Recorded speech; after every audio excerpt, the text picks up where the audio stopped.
Je suis Carole Delorme, la maire d'Étival. Étival qui est situé dans le parc naturel régional du Haut-Jura.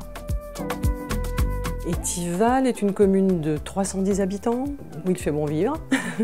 Nous avons deux villages, Étival et Les Ronchaux, qui ont fusionné il y a à peu près 200 ans. Nous avons une école. Initialement, il s'agissait d'un RPI qui fonctionnait avec la commune des Creusets, avec la maternelle chez nous et la primaire au Creuset. Nous avons été obligés de fusionner suite à la suppression d'une classe et nous avons donc décidé de construire cette école ici sur Étival. Les travaux ont commencé en 2017. Nous avons aussi au niveau de notre commune un environnement très agréable avec 3 lacs.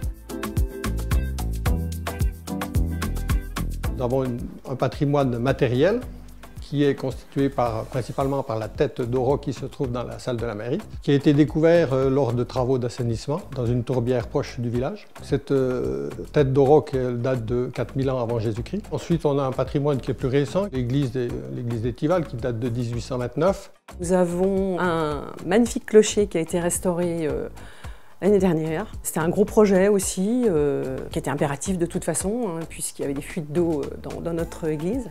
Ce clocher a été refait à l'identique. Tout a été fait dans les règles de l'art. Nous avons aussi eu la chance de profiter de la manne financière d'une association qui nous a fait un don pour nous permettre de financer une aire de jeu. Et puis nous avons aussi profité d'une initiative du parc naturel régional du Haut-Jura qui nous a rencontrés pour que l'on mette en place une réhabilitation de tourbières qui sont sur notre territoire communal.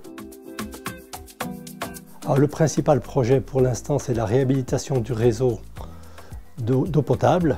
Donc, nous avons déjà fait pas mal de travail ces dernières années, mais il nous restait à compléter ce captage du ravin qui est nécessaire par temps de sécheresse. Ça représente 280 000 €. Nous avons une subvention DETR de 68 000 € et puis l'AFL nous fait un prêt de 194 000 €. Nous complétons le reste avec nos fonds personnels.